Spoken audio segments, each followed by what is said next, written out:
Today we're doing a repair on a X-Trail 2005 2.5 litre, and it's got the RE4F04B transmission in it. What it's doing when it warms up under load, going up a steep hill over a long period of time, or tows a caravan, the torque converter clutch jumps in and out of gear. So he's not happy with that because it overheats the whole system. I've had the scanner on it and there are no fault codes.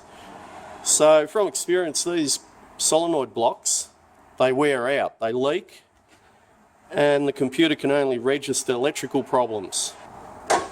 When it warms right up, I haven't been able to warm it right up today, but it can have a fault when it warms right up.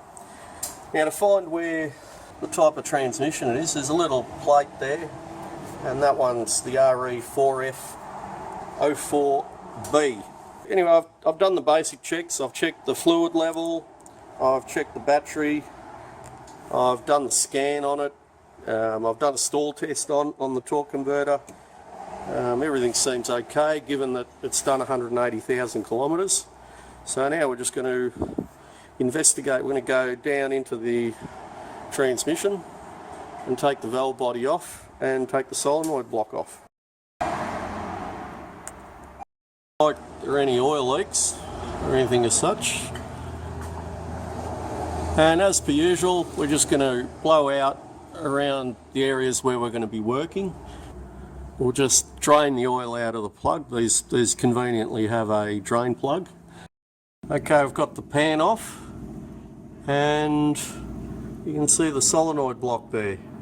I've just started whizzing the filter off. You just take all the bolts out, and there also is a bolt that you have the bolt from the top. There's a nut on the bottom, so you don't worry about that. What happens, the top will spin, so you'll think you won't be able to do it up. But when you're putting the new one on, what you do is you push the hole over it and then just pull the filter to the side just to lock it, and you put the nut on, and usually with the rattle gun or the tech gun, it'll just take it up anyway. So I'm just going to take the filter off, and then we can take the solenoid block off. You can see the fine metal in the pan there. Now the magnets.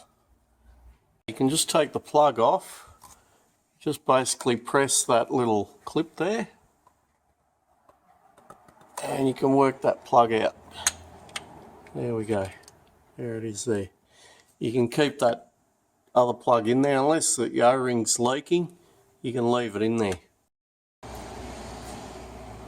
So we're going to take off these little brackets you can see that hold that loom up.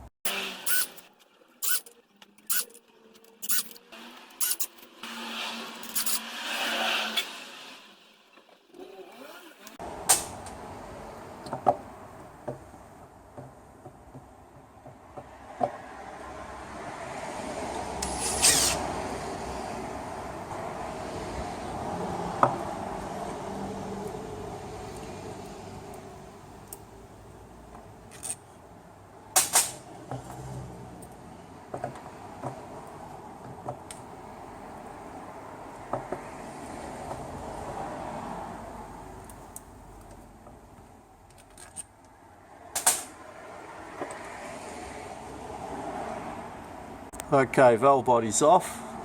Now just make sure none of these little O-rings fall out while you've got it off, and also those pistons there. And you can see where those seals seal on these holes here. Just make sure you don't lose that spring as well. And this accumulator doesn't have a spring on it. And now it's an easy process just to undo all the bolts off that solenoid.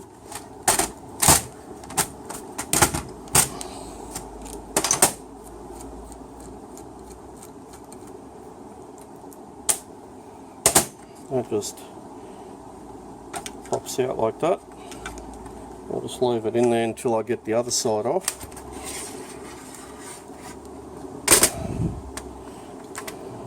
undo these 1, 2, 3, 4.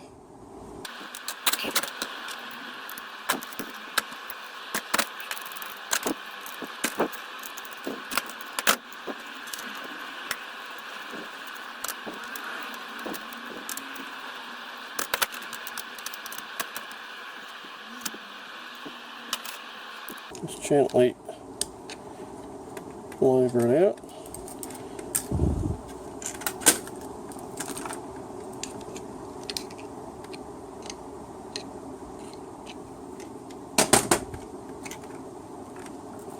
There we go. You got the whole solenoid block off.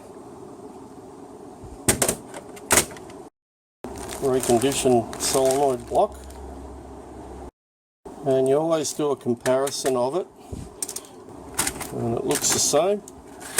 And now it's just a matter of putting it back in. Just make sure you've got all the O-rings in place as well before you put it on.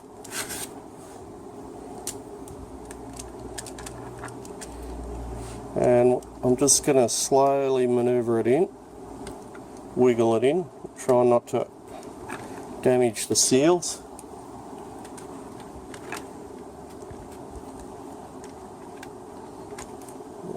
It does go a little bit hard. There we go.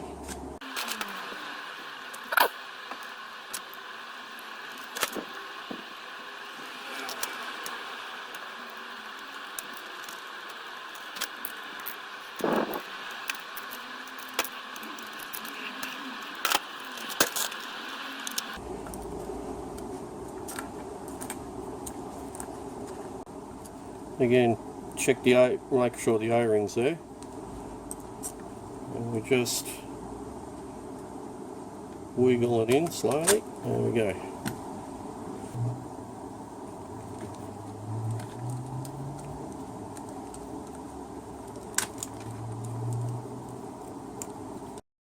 Now, while you've got it there, just make sure that the gasket's not torn or folded over or damaged in any way. If it is, you'll have to pull that valve body apart and replace that gasket. And also take an opportunity to just nip that bolt up there. This one over here is the one that sticks out through the filter, and there's a little nut on it, so make sure that one doesn't drop out as well. When you're putting it back in the car, make sure that the little selector is connected in there, and don't forget your spring. And just for reference, I've got the ATSG manual there. You can see that the accumulator with the spring on the bottom, the one that we saw on the valve body, third and reverse accumulator is the one with the spring, and the one that's got the spring on the inside that didn't come out, that's the neutral drive accumulator piston. And just for reference, there's the chart with the bolt lengths when you're putting the valve body back on. You can see the little, it's a little bit hard to see, they haven't really labelled it very well, but there's a 540mm bolts, 633mm, and 2 that are 43.5, and that includes the ones that are on the filter. And here's a diagram of the valve body and the solenoids, what they do, and you can see what resistances you should have there.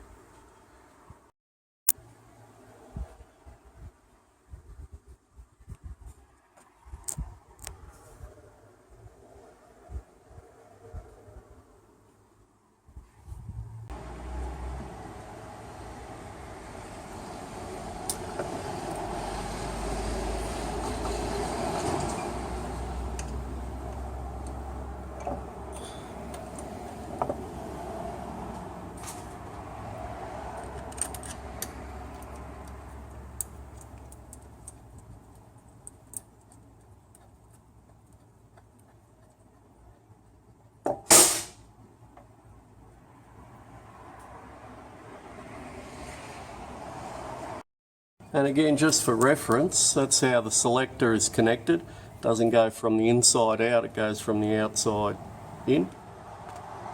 And we're just going to put all the bolts back on, and then we can tighten it up. Now basically the shorter ones go on this side and the longer ones are over here, the ones that are holding the valve body up. If you run into trouble, what I do is you poke a screwdriver through and you'll soon find where the longer ones go and where the shorter ones go.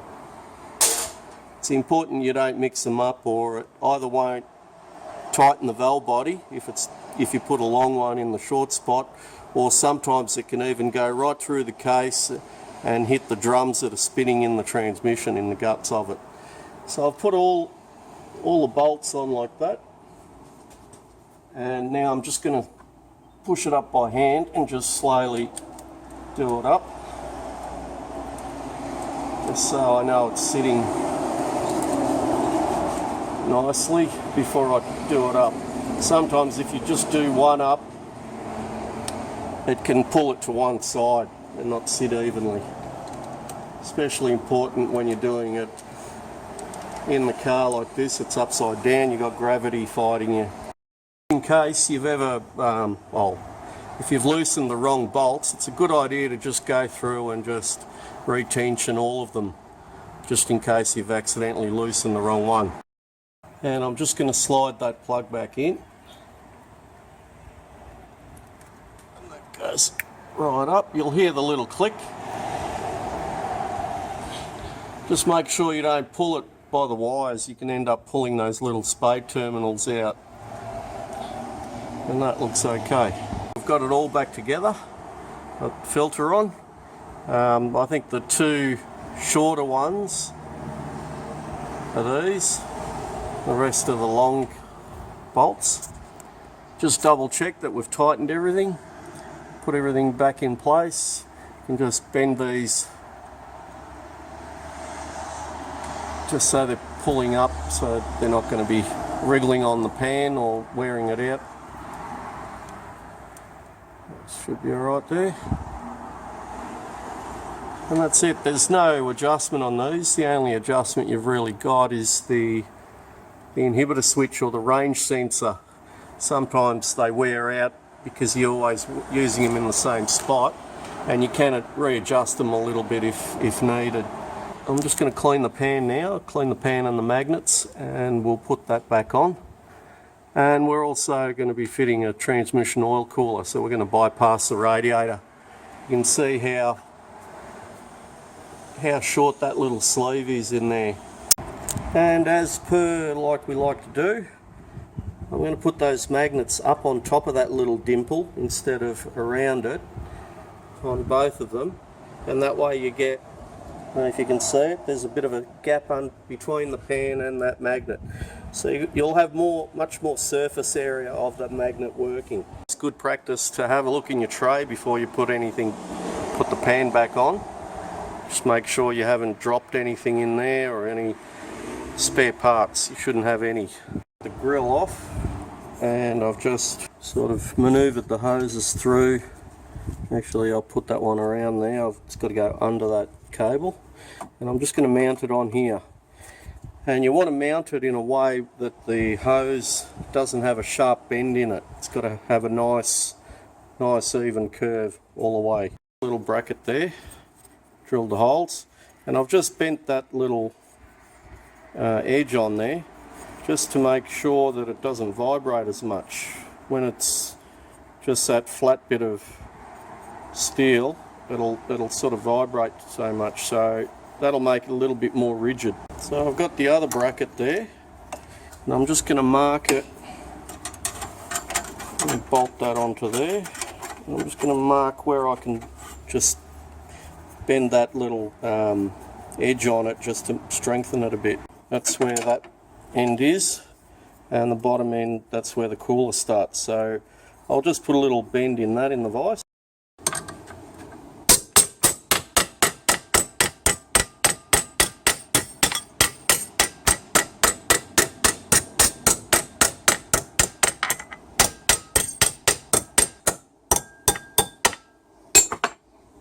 Brackets are in. Bit of flexibility there up here. It's a lot more rigid that we've put those little bends in those brackets, and I've just put some tie down straps just so that hose doesn't wiggle around, and I've got to put one down on that bottom one as well just so it doesn't wiggle around. And I've tied that wiring for that temperature sensor or whatever it is to it so it doesn't wriggle around. And I'm just going to put a little tie down strap on that just so it doesn't, there's a sharp edge there on that plastic bumper, so I want to sort of pull the hose away from that. The two ends coming from the cooler there, and I'm just going to take these hoses off and join them into there.